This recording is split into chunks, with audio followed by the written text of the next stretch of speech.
Selamat pagi, salam sejahtera. Aku tergesa-gesa untuk berkongsi dengan kamu semua tentang satu berita yang paling mengejutkan seluruh Malaysia di saat Malaysia menyambut hari kemerdekaan untuk kali yang ke-66. Malaysia pula dapat satu berita yang paling mengejutkan. Adakah ini adalah pengakhiran hayat Tun Mahathir? Adakah inilah waktunya Tun Mahathir akan berjumpa dengan Ilahi? Kita pun tak tahu. Kerana dilaporkan dalam laporan terkini di Astro Awani menulis Dr. Mahathir Mohamad dijangkiti COVID-19, positif COVID-19 dan kini dirawat di IJN.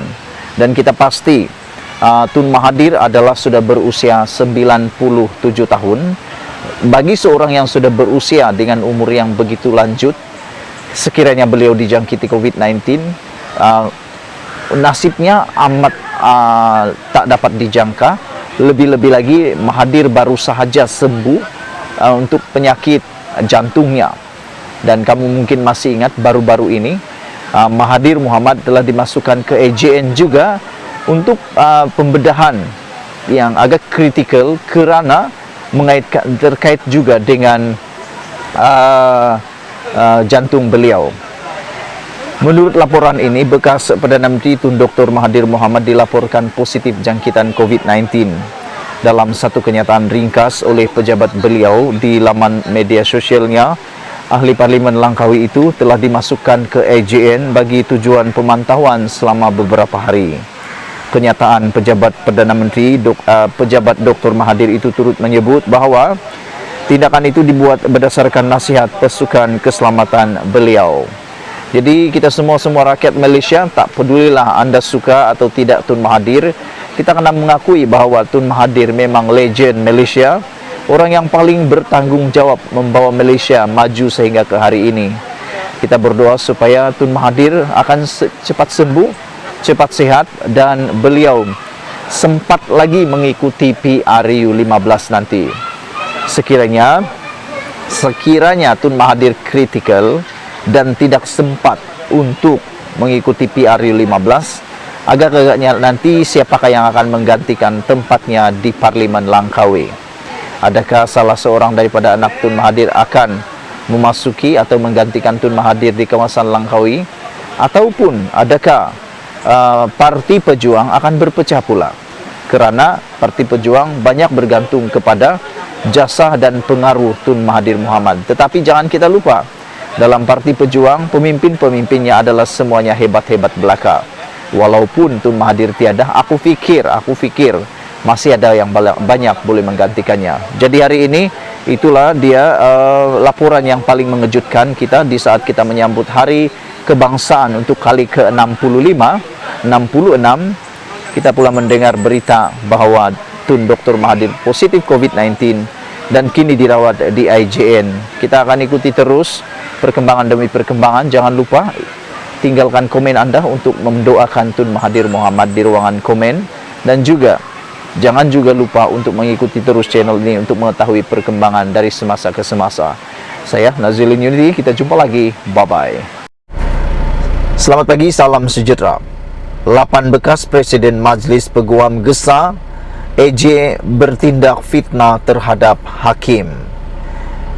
Berintas sepenuhnya, Peguam Negara AJ Tan Sri Idus Harun sepatutnya mengambil tindakan terhadap dakwaan rasuah yang tidak benar terhadap hakim perbicaraan yang mendengar kes SRC Internasional Datuk Seri Najib Razak, kata 8 bekas Presiden Majlis Peguam Malaysia.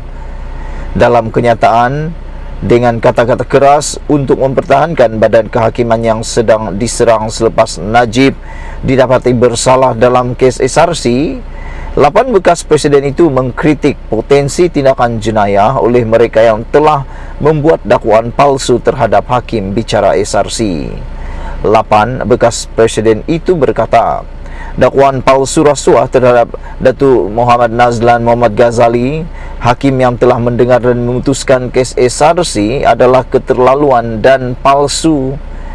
Menyedari bahawa dakwaan rasuah ini telah disiarkan secara meluas oleh seorang penulis blog yang mencemarkan nama baik, mereka menyatakan bahawa Najib kemudiannya dilaporkan pada 9 Ogos secara acuh tak acuh menarik balik dakwaan serius ini terhadap Muhammad Nazlan.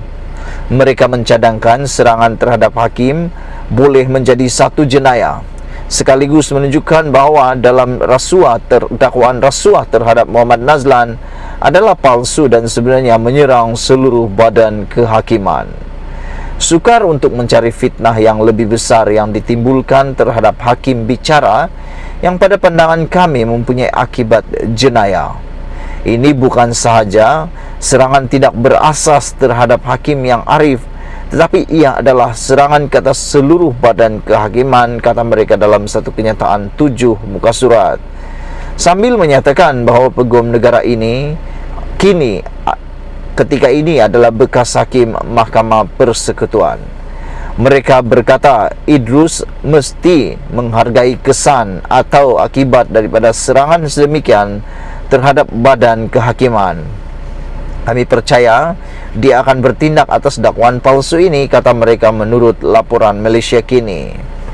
Mereka juga menggesa Idrus untuk bertindak cepat terhadap fenomena baru dan tidak sihat yang muncul baru-baru ini, di mana seorang penulis blog yang diburu telah didakwa 2 kali membocorkan keputusan penghakiman Mahkamah Persekutuan dan Mahkamah Tinggi dalam kes berprofil tinggi sebelum keputusan itu dibuat. Kejadian tidak sihat ini tidak pernah berlaku sebelum ini dan dalam sejarah kita dan merupakan noda dalam pentadbiran keadilan. Ia jelas satu percubaan untuk menjejaskan keyakinan terhadap badan kehakiman dan boleh dilihat sebagai satu cara untuk mengancam hakim. Ini adalah tindakan berpotensi sebagai jenayah. Amalan tidak sihat dan haram ini mesti dihentikan, kata mereka. Kami sekali lagi menggesa peguam negara untuk bertindak pantas dan membawa pihak yang terlibat dalam perbuatan keji ini dan memastikan mereka menghadapi kuasa undang-undang sepenuhnya. Jika dibiarkan, ia akan memberi kesan yang menghakis pentadbiran keadilan, kata mereka. Kenyataan yang ditandatangani oleh Zainur Zakaria, Datuk Mah Weng Khai, Datuk Kuthubul Zaman Bukhari, Datuk Yo Yang Po, Datuk Ambiga, Datuk Lim Chiwe, Stephen True dan Datuk George. Sekian dulu untuk kali ini. Jangan lupa tinggalkan komen anda tentang isu pada kali ini, iaitu 8 bekas Presiden Majlis Peguam gesa peguam negara bertindak untuk perkara memfitnah terhadap hakim. Jangan lupa tinggalkan komen anda. Malaysia kita punya, kita jaga sama-sama, cintai Malaysiaku. Bye-bye.